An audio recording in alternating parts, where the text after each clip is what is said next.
What happens when arrogance meets experience? When youth challenges wisdom? When disrespect collides with honor earned through blood and sacrifice? In the unforgiving world of military training, respect isn't given, it's earned. And, sometimes, those who forget this lesson learn it the hard way.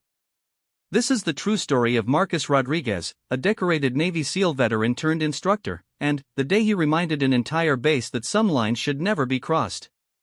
It was a sweltering Tuesday morning at Fort Braxton when Lieutenant Jake Morrison made the biggest mistake of his military career. In front of 100 soldiers, he chose to mock a man who had survived Hell Week, fought in 3 combat deployments, and lost friends in places most people can't even pronounce. What happened next would be talked about in military circles for years to come. This isn't just a story about a fight. It's about respect, honor, and the price of arrogance. It's about what happens when someone pushes a warrior too far, and why some veterans carry scars that go deeper than anyone can see. The incident lasted less than 30 seconds. But its impact would change lives forever. The morning sun cast long shadows across the training grounds of Fort Braxton as Marcus Rodriguez walked toward the obstacle course. At 42 years old, he moved with the quiet confidence of a man who had faced death and lived to tell about it. His weathered hands, scarred from rope burns and shrapnel, gripped the clipboard containing the day's training schedule. To the untrained eye, Marcus looked like any other military instructor. But his record told a different story. Marcus had spent 16 years as a Navy SEAL, earning his trident through one of the most grueling training programs in the world. He had survived Hell Week, that infamous 6-day crucible where grown men break down and quit in numbers that would shock civilians. Of the 180 men who started his BUD/S class, only 22 had graduated. Marcus was one of them, and that was just the beginning of his journey. His first deployment took him to Afghanistan in 2007, where his team conducted high-risk missions deep in Taliban territory. The mountains of Kandahar province became his second home, and the brothers he served with became his family. It was there that Marcus learned the true meaning of sacrifice, watching good men fall in service to their country. The Purple Heart on his chest wasn't just a decoration, it represented the day an IED explosion nearly ended his life and did end the life of his best friend, Tommy Chen. After Afghanistan came Iraq, then Syria. 3 deployments, dozens of classified missions, and countless nights spent in hostile territory where the wrong move meant death. Marcus had seen things that would haunt most people for life, done things that were necessary but never easy. He had earned the respect of his peers through blood, sweat, and an unwavering commitment to the men beside him. When Marcus finally left active duty, transitioning to civilian life proved harder than any mission he had ever completed. The silence of suburban neighborhoods felt more threatening than enemy gunfire. Grocery stores overwhelmed him with their bright lights and crowds. Sleep became elusive, haunted by the faces of friends who never made it home. Like many veterans, Marcus struggled with invisible wounds that no medal could heal. It was his former commanding officer who suggested he consider teaching at Fort Braxton. The military training base needed experienced instructors who could prepare the next generation of soldiers for the realities of modern warfare. Marcus hesitated at first. The idea of returning to a military environment both appealed to and terrified him. But, eventually, he realized that sharing his knowledge might be the way to honor those who had fallen beside him. Fort Braxton was different from the forward operating bases Marcus had known in combat zones. Located in North Carolina, it served as a premier training facility where soldiers from all branches came to hone specialized skills. The base sprawled across thousands of acres, featuring everything from urban warfare simulators to sniper ranges. It was here that America's finest came to become even better. Marcus had been an instructor at Fort Braxton for 3 years when the incident occurred. In that time, he had developed a reputation as a tough but fair teacher. His students knew that he demanded excellence, but they also knew that everything he taught them could save their lives in combat. He never shared war stories or bragged about his accomplishments. Instead, he let his expertise speak through his instruction. The physical training course that Marcus oversaw was designed to push soldiers to their limits. It included a grueling obstacle course, hand-to-hand combat training, and endurance challenges that separated the dedicated from the mediocre. Marcus had personally designed many of the exercises based on real-world scenarios he had encountered during his deployments. Every rope climb, every mud crawl, every simulated combat drill served a purpose. On this particular Tuesday morning, Marcus was preparing for what should have been a routine training session. A group of 100 soldiers from various units had been assigned to his course for advanced conditioning. Among them were seasoned sergeants with multiple deployments, fresh-faced privates eager to prove themselves, and junior officers working their way up the ranks. The soldiers began gathering at 0600 hours, their breath visible in the cool morning air. Marcus watched them assemble, noting their posture, their equipment checks, their interactions with each other. After years of leading men in combat, he had developed an ability to read soldiers quickly. He could spot the natural leaders, the followers, and, unfortunately, the troublemakers. As Marcus began his pre-training briefing, explaining the day's objectives and safety protocols, he noticed a young lieutenant standing with a group of other junior officers. Lieutenant Jake Morrison was 25 years old, a West Point graduate with an attitude that immediately set Marcus on edge. Morrison stood with his arms crossed, a smirk playing at the corners of his mouth as he whispered comments to his companions that made them chuckle. Marcus had encountered Morrison's type before, privileged young officers who viewed their commission as an entitlement rather than a responsibility. They had never been tested by real combat, never lost sleep wondering if their decisions would get good men killed. They possessed book knowledge but lacked the wisdom that only came from experience. The morning training began without incident. Marcus led the soldiers through their warm-up exercises, then divided them into groups for the obstacle course. He positioned himself at various checkpoints, offering guidance and correction where needed. His voice carried the authority of someone who had earned the right to demand excellence. Most of the soldiers responded well to Marcus's instruction. They could sense his competence and experience, even if they didn't know the full extent of his background. The smart ones listened carefully to every word, understanding that this man had knowledge that could keep them alive. They pushed themselves harder, climbed higher, ran faster, knowing that Marcus wouldn't ask them to do anything he hadn't done himself. But Lieutenant Morrison seemed determined to make an impression of a different sort. During the rope climb exercise, he made loud comments about outdated training methods and old-school instructors who couldn't adapt to modern warfare. When Marcus corrected his form during hand-to-hand combat drills, Morrison rolled his eyes and muttered something about has-been soldiers trying to relive their glory days. Marcus remained professional, addressing Morrison's attitude with the same calm authority he had used to handle difficult subordinates throughout his career. He had dealt with cocky young soldiers before, and he knew that sometimes they needed time to mature. But Morrison's behavior was beginning to affect the other soldiers, creating an atmosphere of disrespect that Marcus couldn't allow to continue. The tension built throughout the morning as Morrison's comments became more frequent and more pointed.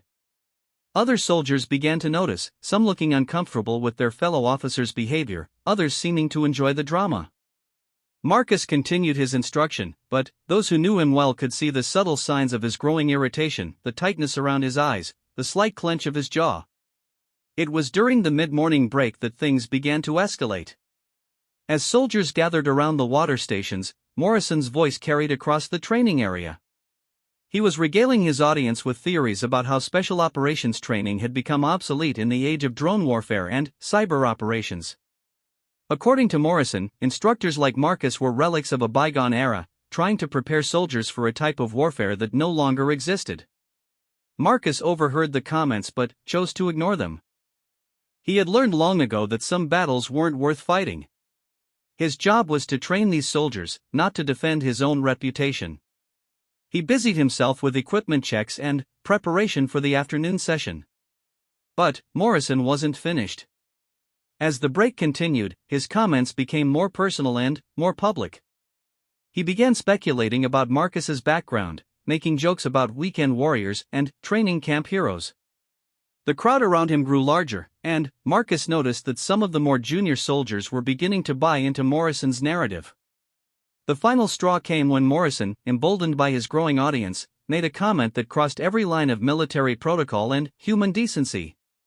He suggested that instructors like Marcus were probably suffering from PTSD and shouldn't be trusted to train real soldiers. The comment was delivered with a laugh, as if the possibility of combat trauma was amusing rather than tragic. Marcus felt something cold settle in his stomach. The disrespect he could handle. The questioning of his methods he could endure. But, mocking the invisible wounds that so many veterans carried, wounds that had claimed the lives of too many good men through suicide and self-destruction, that was unforgivable. As Marcus walked toward the group gathered around Morrison, the entire training area seemed to grow quiet. Soldiers sensed that something significant was about to happen. The air itself felt charged with tension, like the moment before lightning strikes. Lieutenant Morrison, still riding high on the attention he was receiving, didn't notice Marcus's approach until the veteran was standing directly in front of him. When Morrison looked up and saw the expression on Marcus's face, his confident smile faltered for just a moment. But his pride wouldn't let him back down. The confrontation that followed would become legend at Fort Braxton, told and retold in barracks and mess halls for years to come. It was a moment that perfectly captured the collision between arrogance and experience, between book learning and hard-earned wisdom. In the space of a few seconds, Lieutenant Morrison would learn a lesson about respect that no military academy could teach. Marcus stood silently for a long moment, his eyes locked on Morrison's face. Around them, the 100 soldiers had formed an unconscious circle, sensing that they were about to witness something extraordinary. The morning air was filled with tension so thick it seemed to press down on everyone present. When Marcus finally spoke, his voice was quiet but carried the weight of authority that comes from leading men in combat. Every word was measured, every syllable carefully chosen. The stage was set for a confrontation that would change everything. The silence that fell over the training ground was deafening. 100 soldiers formed a loose circle around Marcus and Lieutenant Morrison, their morning exercises forgotten as they sensed they were about to witness something that would be talked about for years. The tension in the air was so thick it seemed to press down on everyone present like a physical weight. Marcus stood perfectly still, his weathered face a mask of controlled emotion. Those who knew him well recognized the signs, the slight tightening around his eyes, the way his shoulders set square, the almost imperceptible shift in his stance that spoke of years of combat training. Lieutenant Morrison, still buoyed by the attention he had been receiving from his audience, seemed oblivious to the danger he was in. When Marcus finally spoke, his voice was barely above a whisper, yet every person in that circle heard every word with crystal clarity. "Lieutenant Morrison," he said, each syllable carefully measured and loaded with authority that came from leading men through the valley of death. "Would you care to repeat what you just said about instructors with PTSD?" Morrison's confidence wavered for just a moment as he looked into Marcus's eyes and saw something that made his survival instincts scream warnings. But pride is a powerful drug, and Morrison was too intoxicated by the attention of his peers to heed the danger signs. The smirk returned to his face as he straightened up, playing to his audience. "I was just saying that maybe we should question whether someone who's been damaged by combat should be training the next generation of soldiers," Morrison said, his voice carrying across the silent training ground. "I mean, how can we trust the judgment of someone who might be dealing with mental health issues?" A collective intake of breath rippled through the assembled soldiers. Even those who hadn't served in combat zones understood that Morrison had just crossed a line that should never be crossed. Veterans in the crowd felt their own anger rising, remembering friends they had lost to suicide, battles they had fought against, invisible wounds that were just as real as any physical injury. Marcus nodded slowly, as if Morrison had just confirmed something he had already known. "I see," he said, his voice still unnaturally calm. "And what, exactly, do you know about combat trauma, Lieutenant?" Morrison puffed up his chest, encouraged by what he interpreted as weakness in Marcus's quiet response. "Well, I've studied it extensively at West Point. Modern military psychology. We learned that combat stress can seriously impair judgment and decision-making capabilities. It's just common sense that we shouldn't put that responsibility on someone who might be compromised." The words hung in the air like smoke from an explosion. Around the circle, veteran soldiers felt their hands clench into fists. They had all known good men who came home carrying invisible wounds, who fought daily battles against demons that civilians couldn't understand. They had watched friends struggle with nightmares, hypervigilance, and crushing guilt over surviving when others didn't. Morrison's casual dismissal of their struggles as a disqualification for service was an insult to every man and woman who had ever worn the uniform in harm's way. Marcus took a single step closer to Morrison, and the young lieutenant instinctively took a step back, though he tried to cover the movement by adjusting his stance.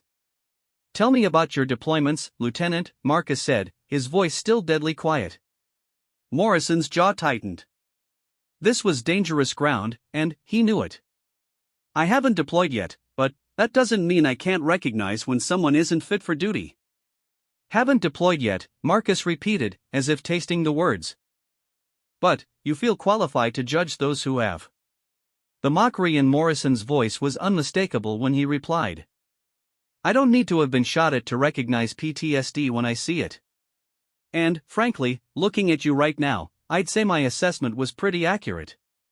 You're clearly having some kind of episode." That was the moment everything changed.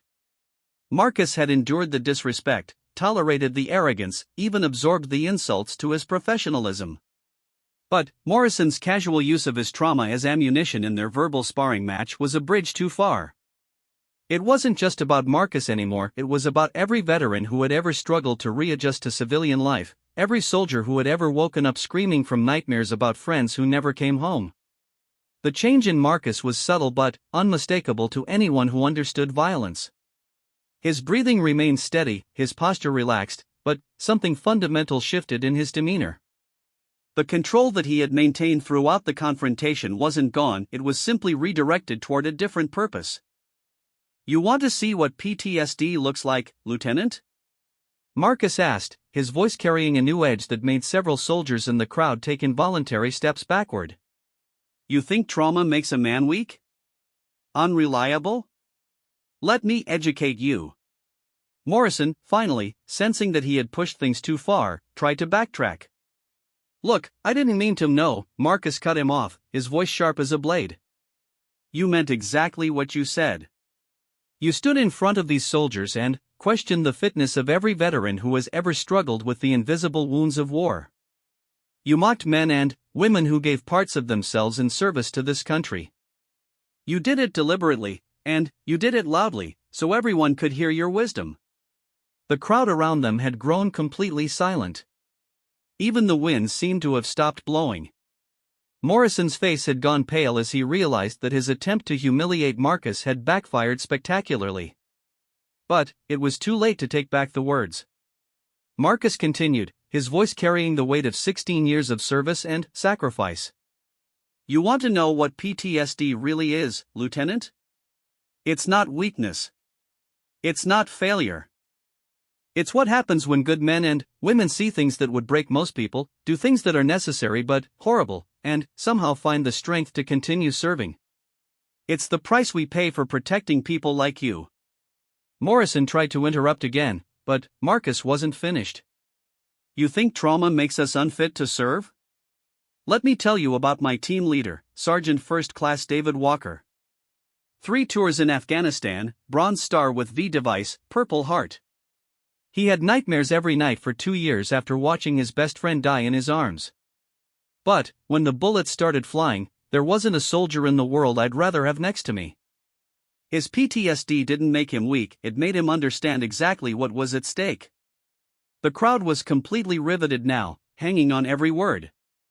This wasn't just a confrontation anymore, it was a masterclass in leadership, respect, and the true cost of service. "Or maybe you'd like to hear about Lieutenant Sarah Mitchell," Marcus continued, his voice growing stronger with each word. "She came back from Iraq with severe anxiety attacks. Couldn't handle crowds, couldn't sleep without medication. But she also came back with the knowledge of how to save lives under fire, how to make life and death decisions in seconds, how to lead people through hell and bring them home. Her damage, as you call it, was purchased with blood and sacrifice." Morrison was visibly sweating now, his earlier confidence completely evaporated. He looked around desperately, hoping someone would intervene, but every face in the crowd was focused intently on Marcus. "The truth is, Lieutenant," Marcus said, taking another step closer, "you're not qualified to judge the fitness of veterans. You've never been tested. You've never had to hold a dying friend and tell him he's going to be okay while you both know he's not. You've never had to make decisions that will haunt you for the rest of your life because there were no good choices, only necessary ones. The confrontation had reached a crescendo, and everyone present could feel it. Marcus had systematically dismantled Morrison's arguments and exposed his ignorance for what it was. But Morrison, trapped by his own pride and the watching eyes of 100 soldiers, made one final, fatal mistake. "Look," Morrison said, his voice cracking slightly under the pressure, "all I'm saying is that maybe someone who's clearly as unstable as you are shouldn't be training soldiers. I mean, just look at how you're reacting to a simple conversation." The words were barely out of his mouth before he realized his error. He had just doubled down on his original insult, adding a direct personal attack that questioned Marcus's mental state in front of subordinates. It was insubordination of the worst kind, disrespect that couldn't be ignored or overlooked. Marcus smiled then, and it was not a pleasant smile. It was the smile of a man who had been pushed past his limit and had finally been given permission to respond appropriately. Around the circle, veteran soldiers recognized that smile and unconsciously braced themselves for what was coming next. "Unstable," Marcus repeated, rolling the word around in his mouth like he was tasting it. "You know what, Lieutenant? You might be right about that." The admission seemed to confuse Morrison, who had expected continued denial. He opened his mouth to respond, but Marcus wasn't finished talking. "See, the thing about trauma is that it teaches you things that can't be learned in a classroom. It teaches you about violence, real violence, not the theoretical kind they discuss at West Point. It teaches you how fragile the line is between civilization and chaos. And sometimes, just sometimes, it teaches you exactly how much disrespect you're willing to tolerate before you decide to stop being civilized." Morrison's eyes widened as the implications of Marcus's words sank in. Too late, he understood that he had been playing a game whose rules he didn't understand, against an opponent who had learned those rules in the most dangerous places on Earth. "So thank you, Lieutenant," Marcus said, his voice dropping to a whisper that somehow carried to every corner of the circle. "Thank you for giving me permission to show you exactly what this unstable, damaged veteran is capable of." What happened next would be debated and analyzed by military personnel for years to come. In the space of heartbeats, Lieutenant Morrison would learn that some lessons can only be taught through experience, and some mistakes carry a price that can't be paid with apologies. Time seemed to slow as Marcus finished speaking. The 100 soldiers forming a circle around the two men held their collective breath, sensing they were about to witness something that would be seared into their memories forever. Lieutenant Morrison stood frozen, his brain finally processing the magnitude of his mistake, but his body paralyzed by the recognition that he had awakened something dangerous in the man before him. Marcus didn't move for several seconds. He simply stood there, studying Morrison's face with the calm intensity of a predator sizing up prey. Those who had served with Marcus in combat recognized this moment, the stillness before action, the pause before controlled violence was unleashed. It was the same look he had worn in the mountains of Afghanistan before breaching a door that might hide enemy combatants. When Marcus finally moved, it was with a fluidity and precision that spoke of thousands of hours of training and real-world application. There was no telegraphing, no warning, no dramatic build-up. One moment he was standing 3 feet away from Morrison, and the next he was directly in front of him, so close that Morrison could smell the coffee on his breath. "You wanted to see what instability looks like?" Marcus asked, his voice barely a whisper but somehow audible to every person in the circle. "Let me give you a demonstration." Morrison tried to take a step back, but Marcus's hand shot out and gripped his shoulder with fingers that felt like steel cables. The grip wasn't painful yet, but it held Morrison in place as effectively as shackles. Morrison's eyes went wide as he felt the strength in that grip, strength developed through years of hauling injured teammates to safety and climbing mountains with full combat loads. "Here's your first lesson about trauma," Marcus said, his face inches from Morrison's. "It doesn't make you weak. It makes you very, very good at violence." The crowd of soldiers watched in fascination and growing alarm as Marcus began what could only be described as a masterclass in psychological warfare. He didn't raise his voice, didn't make any threatening gestures, but somehow managed to project an aura of barely controlled lethality that made everyone present acutely aware of how dangerous the situation had become. "You see, Lieutenant," Marcus continued, his grip on Morrison's shoulder tightening just enough to make his point, "when you've been in enough firefights, when you've had enough people try to kill you, your body learns to respond to threats very efficiently. It becomes automatic. And, right now, after listening to your little speech about my mental fitness, my body is telling me that you represent a threat. Morrison's face had gone completely pale.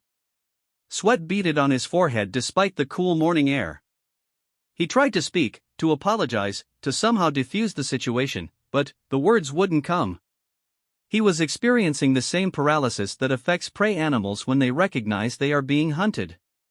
Marcus smiled again, and, this time there was no mistaking the predatory nature of that expression.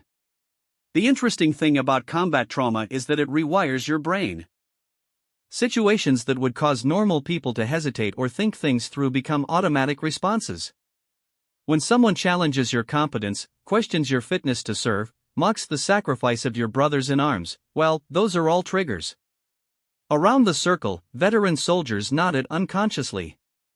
They understood exactly what Marcus was talking about. They had all felt that surge of barely controlled rage when civilians questioned their service, when politicians played games with their benefits, when people who had never worn the uniform in harm's way presumed to judge those who had. Morrison finally found his voice, though it came out as little more than a croak. "Look, I'm sorry, I didn't mean." Marcus's free hand came up so fast that several soldiers in the crowd flinched. But, instead of striking Morrison, Marcus simply placed his finger against the lieutenant's lips, silencing him with a gesture that was somehow more threatening than any fist could have been. "Shoo," Marcus whispered. "You've done enough talking. Now it's time for you to listen and learn." The finger pressed against Morrison's lips was steady as a rock, but Morrison could see the scars that covered it, burn marks from ropework, a white line where shrapnel had laid it open, calluses built up over years of gripping weapons and climbing gear. This was the hand of a man who had done violence and survived it, and that knowledge was written in every mark and line. "You asked if I was having some kind of episode," Marcus continued, his voice maintaining that unnatural calm that was more terrifying than any shout could have been. "You suggested that my trauma makes me unfit to train soldiers. So let me explain something about episodes to you." Marcus removed his finger from Morrison's lips but kept his grip on the lieutenant's shoulder.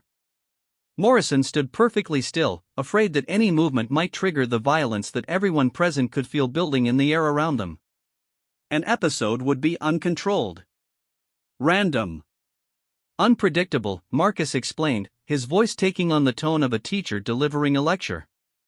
"What I'm experiencing right now is the opposite of that. It's very controlled, very focused, and very much under my direction. See, the thing about combat training is that it teaches you how to use violence as a tool. Not an expression of rage or loss of control, but a calculated response to a specific threat." Morrison's breathing had become shallow and rapid. He was hyperventilating, his body's fight-or-flight response triggered by proximity to a predator who had made it clear that he was considering violence. Around the circle, some soldiers were starting to look uncomfortable, wondering if they should intervene before things went too far. But Marcus wasn't finished with his lesson. "You want to know what real PTSD looks like in action? It looks like this." Without warning, his grip on Morrison's shoulder tightened, and he spun the lieutenant around so that Morrison's back was pressed against his chest, Marcus's arm across his throat in what any combat veteran would recognize as the beginning of a rear-naked choke. The move was executed with such speed and precision that Morrison had no time to react. One moment he was standing face to face with Marcus, the next he was trapped in a hold that could render him unconscious in seconds if applied with full pressure. Marcus's arm wasn't constricting Morrison's airway yet, but the threat was unmistakable. "This is muscle memory," Marcus whispered into Morrison's ear, his voice audible to the entire circle in the dead silence that had fallen over the training ground. 16 years of training and combat experience. My body knows exactly how to neutralize a threat, exactly how much pressure to apply, exactly how long it takes. That's what trauma does, it makes you very, very good at staying alive." Morrison tried to struggle, but Marcus's hold was absolute. Years of wrestling with men trying to kill him had taught Marcus how to control another human being's movement with minimal effort. Morrison might as well have been held by steel bands. "The beautiful thing about this position," Marcus continued, his voice maintaining that terrifying calm, "is the amount of control it gives me. I can render you unconscious without causing any permanent damage. I can restrict your breathing just enough to make you panic without actually harming you. Or. He paused, letting the unspoken threat hang in the air. Several soldiers in the crowd started to move forward, thinking they should intervene, but a senior sergeant held up his hand to stop them. He recognized what was happening. This wasn't a loss of control or a breakdown. This was a master at work, delivering a lesson that no classroom could provide. Here's what you need to understand about veterans with PTSD, Marcus continued, his arm still across Morrison's throat. We're not broken. We're not weak. We're not unreliable. We're men and women who have been forged in fire and came out harder than steel. The trauma you're so worried about? It's proof that we've been places and done things that prepared us to handle any threat. Morrison's struggles were becoming more frantic as the reality of his situation sank in.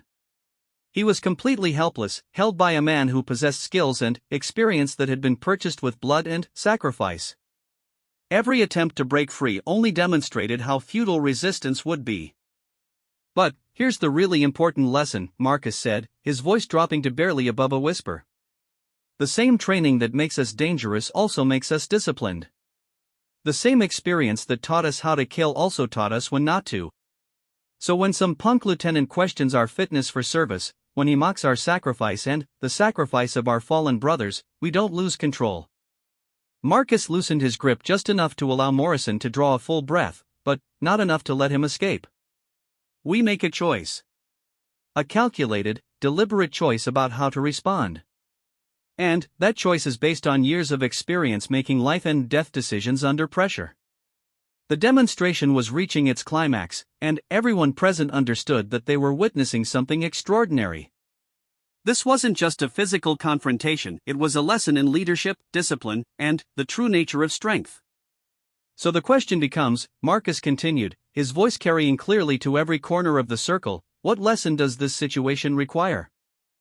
What response is appropriate to the level of disrespect you've shown? Morrison tried to speak, but Marcus's arm tightened just enough to make vocalization difficult. Shoo! I'm not done yet. The silence stretched out for what felt like hours but was probably only seconds. Marcus held Morrison in that perfect position of control, demonstrating without words that he possessed the skill and experience to end the confrontation in any way he chose. The power was entirely in his hands, and everyone present understood that fact with crystal clarity. When Marcus finally spoke again, his words would echo through Fort Braxton for years to come, becoming part of the legend that grew up around that morning's events.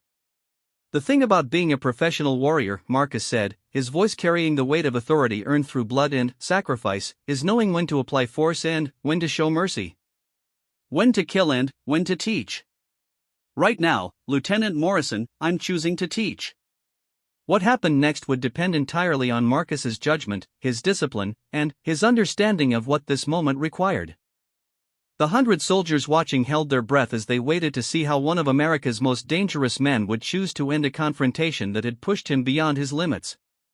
The moment stretched like a taut wire ready to snap. Marcus held Lieutenant Morrison in the rear choke hold with the casual ease of a master craftsman handling a familiar tool.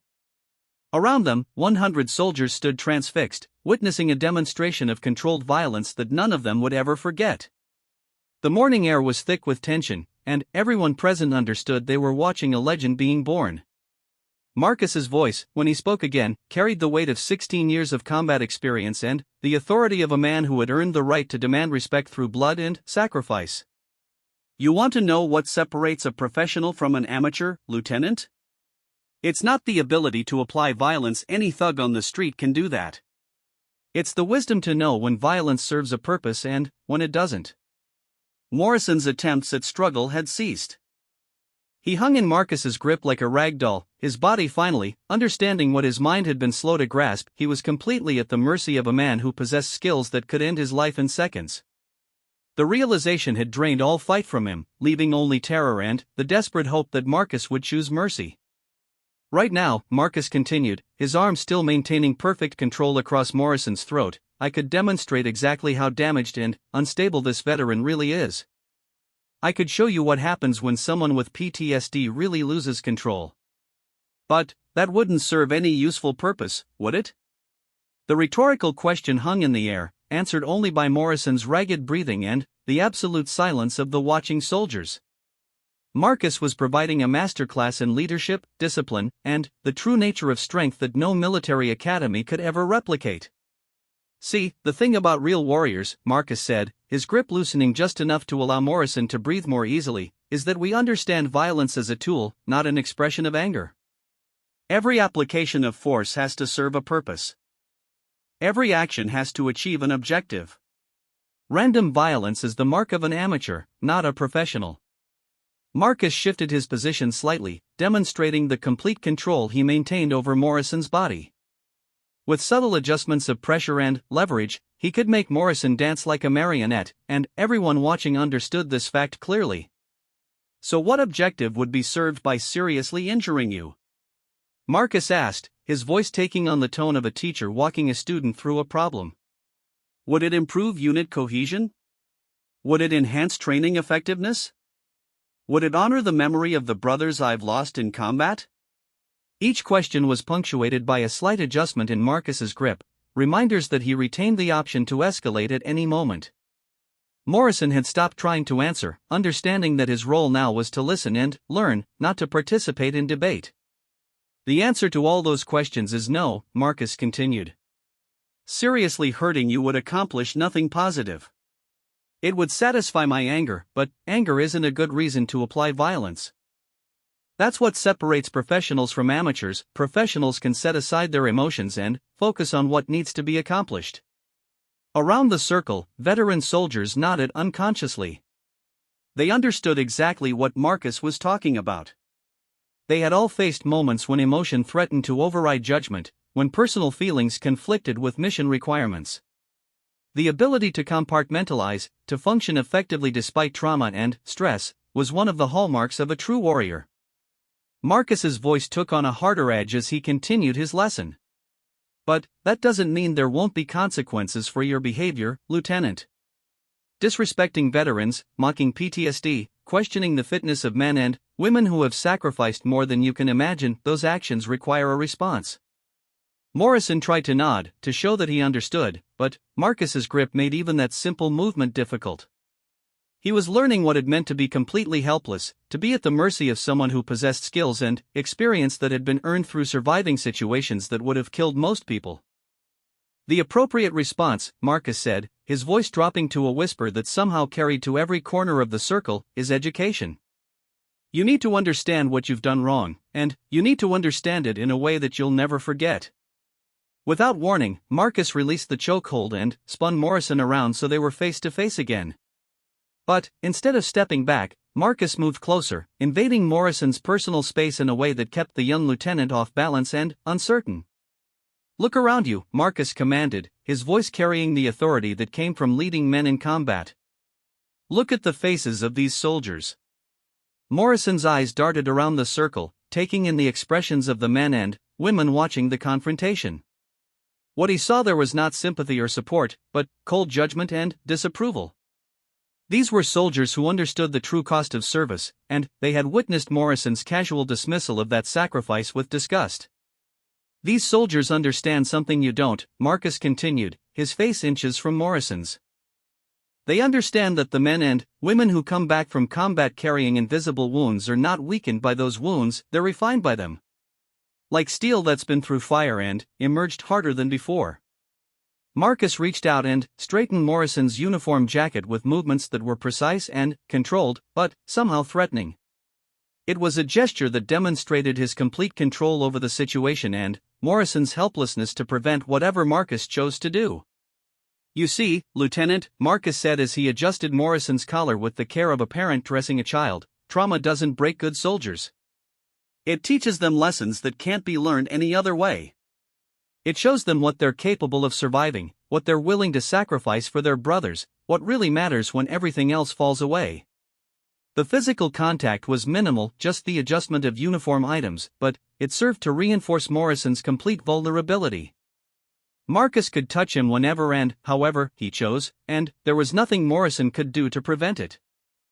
"Sergeant First Class David Walker, who I mentioned earlier," Marcus continued, his hands now straightening Morrison's name tape with meticulous precision, he didn't sleep more than 3 hours at a stretch for 2 years after coming home from Afghanistan.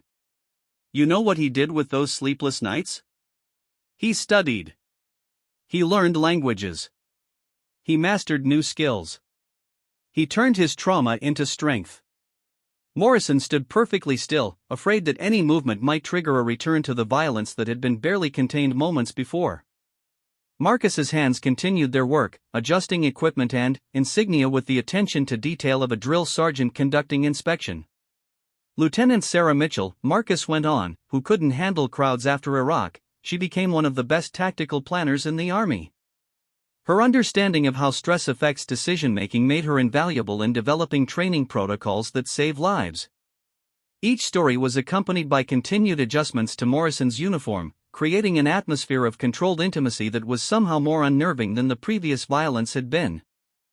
Morrison was being handled like a child, his autonomy completely surrendered to Marcus's will. "These people, these damaged veterans you're so worried about," Marcus said, his voice carrying clear across the silent training ground, "they've been tested in ways you can't imagine. They've proven their worth in the crucible of combat. And they've earned the right to respect from people who haven't been tested at all." Marcus stepped back suddenly, breaking physical contact and leaving Morrison swaying slightly, his equilibrium disturbed by the abrupt change. The young lieutenant looked around desperately, hoping someone would intervene or that the confrontation was over, but Marcus wasn't finished with his lesson yet. "But here's what you really need to understand," Marcus said, his voice carrying a finality that made everyone present pay closer attention. "Your disrespect wasn't just aimed at me. When you questioned the fitness of veterans with PTSD, you were questioning every man and woman in uniform who has ever been touched by the invisible wounds of war." Marcus gestured to the circle of soldiers surrounding them, and Morrison's eyes followed the movement, taking in the faces of people he would have to work with for the rest of his career. The judgment he saw there was unanimous and unforgiving. "Some of these soldiers have deployed multiple times," Marcus continued. "Some of them have lost friends to enemy fire and others to suicide after they came home. Some of them wake up in cold sweats, reliving firefights that happened years ago. And you just told all of them that their struggles make them unfit to serve." The weight of his mistake was finally beginning to settle on Morrison's shoulders. He had assumed he was insulting one man, but he had actually attacked an entire community of warriors who had earned their stripes through sacrifice and suffering. Marcus's next words would echo through Morrison's mind for the rest of his career. "So here's what's going to happen, Lieutenant. You're going to learn. You're going to learn about respect, about sacrifice, and about what it really means to serve. And I'm going to be the one to teach you." The promise carried the weight of absolute certainty, and Morrison understood that his real education was just beginning. The education Marcus promised began immediately. Without warning, his hand shot out and gripped Morrison's uniform shirt at the chest, gathering the fabric in his fist with the speed and precision of a striking snake. Morrison barely had time to register the movement before he found himself being lifted onto his toes, Marcus's strength making the young lieutenant's weight seem negligible. "Your first lesson," Marcus said, his voice carrying the same deadly calm that had characterized the entire confrontation, "is about the difference between theoretical knowledge and practical experience." With a controlled motion that demonstrated years of combat training, Marcus pivoted and drove his knee upward toward Morrison's torso. The strike was perfectly executed, delivered with just enough force to drive the wind from Morrison's lungs and double him over in pain, but not enough to cause lasting damage. It was the knee strike of a professional who knew exactly how much pressure to apply to achieve the desired effect. Morrison gasped and stumbled backward, his hands instinctively moving to his ribs as he struggled to draw breath. The pain was sharp and immediate, a physical reminder that all of Marcus's previous restraint had been a choice, not an inability to act. "You studied combat stress at West Point," Marcus said, advancing on the gasping lieutenant like a predator closing in on wounded prey. "But you never learned what stress actually feels like. You never experienced the reality of violence, the way your body responds when you're actually in danger." Morrison tried to straighten up, tried to regain some semblance of composure, but Marcus wasn't finished with his demonstration. Another quick movement, this time a sweep of Marcus's leg behind Morrison's knees, sent the young officer tumbling to the ground in an undignified heap. The fall wasn't damaging. Marcus had controlled it perfectly, ensuring Morrison landed in a way that wouldn't cause injury, but it was humiliating. In front of 100 soldiers, the cocky West Point graduate was being handled like a child by a man old enough to be his father. "Get up," Marcus commanded, his voice carrying the authority that came from leading men through life and death situations. It wasn't a request or a suggestion, it was an order that brooked no disobedience. Morrison struggled to his feet, his face flushed with embarrassment and the exertion of trying to breathe normally after having the wind knocked out of him. Around the circle, soldiers watched with a mixture of fascination and satisfaction as the arrogant lieutenant learned a lesson in humility that was long overdue. "Your second lesson," Marcus continued, circling Morrison like a shark around a wounded fish, "is about respect and how it's earned." Marcus moved with fluid grace, his footwork perfect and controlled as he maintained position just outside Morrison's reach. Every step, every gesture, demonstrated the muscle memory built through thousands of hours of training and real-world application. "You thought respect was something that came with your rank, with your West Point ring, with your commission," Marcus said, his voice carrying clearly to every corner of the silent training ground.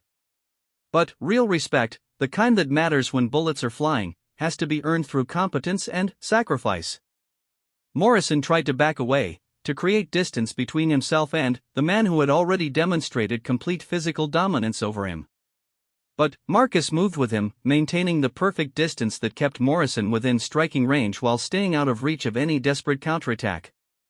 "Look around you again," Marcus ordered, and Morrison's eyes darted to the faces of the watching soldiers. "These men and women don't respect you because of your rank. Right now, they're wondering how someone with such poor judgment ever got commissioned in the first place." The truth of that statement was written clearly on the faces surrounding them.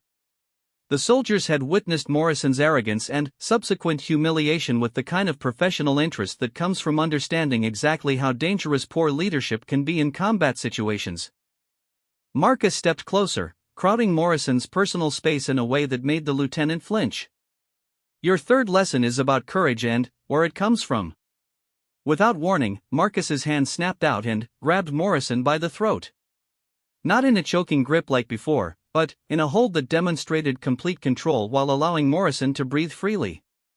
The message was clear: Marcus could do whatever he wanted, whenever he wanted, and Morrison was powerless to prevent it. "Courage isn't the absence of fear," Marcus said, his face inches from Morrison's terrified features. "It's the ability to function despite fear, to make good decisions when you're scared, to lead others when everything is falling apart around you." Morrison's eyes were wide with terror, his body trembling slightly as he experienced the reality of being completely at someone else's mercy. This was a lesson that no classroom could provide, a demonstration of vulnerability that would stay with him for the rest of his life. "Right now you're afraid," Marcus continued, his grip on Morrison's throat tightening just enough to emphasize his words. "Your heart is racing, your mouth is dry, you're probably wondering if I'm going to seriously hurt you. That's normal. That's human. The question is whether you can think clearly despite that fear." Marcus released Morrison's throat and stepped back, but the young lieutenant didn't feel any relief. He understood now that Marcus was choosing to release him, that the control remained absolute regardless of physical contact. "Your fourth lesson," Marcus said, beginning to circle again, "is about the responsibility that comes with command." Morrison tried to speak, to apologize or explain or somehow diffuse the situation, but Marcus held up a hand that silenced him as effectively as a gag. "When you mock veterans with PTSD, when you question their fitness for duty, you're not just insulting individuals," Marcus said, his voice carrying a hardness that made several soldiers in the crowd straighten unconsciously. "You're undermining the entire system that depends on experienced warriors to train the next generation." Marcus moved closer again, and Morrison instinctively cowered, his body expecting another demonstration of Marcus's physical superiority. But this time Marcus just stood there, letting his presence and proximity deliver the message. "These soldiers," Marcus said, gesturing to the crowd around them, "they're going to follow orders from officers like you in combat. They're going to trust your judgment with their lives. How do you think they feel about that right now?" Morrison's eyes darted around the circle again, and what he saw there was worse than anger or hatred. It was professional contempt, the kind of cold judgment that warriors reserve for those who have proven themselves unworthy of command. Marcus's voice dropped to a whisper that somehow carried to every corner of the silent training ground. Your fifth and final lesson is about the price of arrogance. For the first time since the confrontation began, Marcus moved with obvious intent to harm. His right hand clenched into a fist with the smooth precision of a machine, and Morrison could see in his eyes that the time for mercy had passed. The punch, when it came, was delivered with perfect technique and devastating effect. Marcus stepped forward, rotating his hips to put his entire body weight behind the blow, and drove his fist into Morrison's ribs with the force of a sledgehammer. The sound of the impact echoed across the training ground like a gunshot, followed immediately by Morrison's cry of pain as he crumpled to the ground. Morrison lay curled on his side, gasping and clutching his ribs, tears streaming down his face as he experienced pain unlike anything he had ever felt before.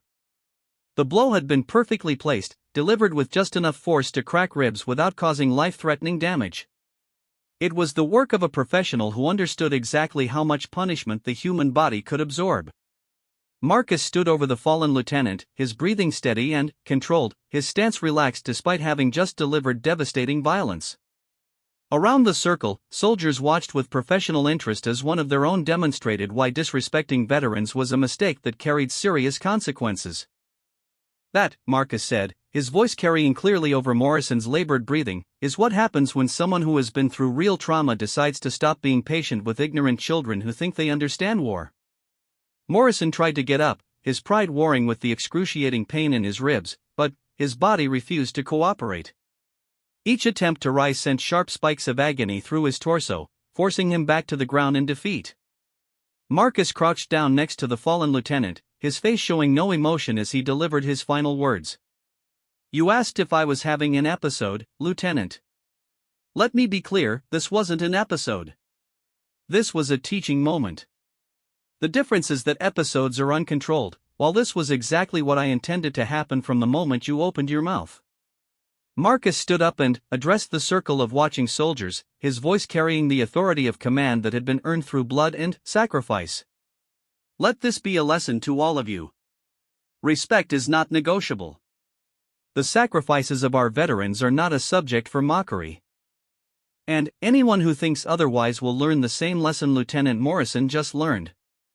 The silence that followed was absolute. No one moved, no one spoke, no one even seemed to breathe as they absorbed the demonstration they had just witnessed. It was a moment that would be remembered and retold for years, becoming part of the legend that surrounded Marcus Rodriguez and the day he reminded an entire base why veterans are respected. As Marcus walked away from the fallen lieutenant, leaving Morrison to deal with the consequences of his arrogance, 100 soldiers slowly began to disperse. They had witnessed something extraordinary, a masterclass in violence, discipline, and the true meaning of respect. And they understood that they had just seen why some lines should never be crossed, and why those who have earned their place through service and sacrifice are not to be trifled with. Lieutenant Morrison would recover from his physical injuries within a few weeks. But the lesson in humility and respect that he learned that morning would stay with him for the rest of his career, a permanent reminder of the price of arrogance and the cost of disrespecting those who have served.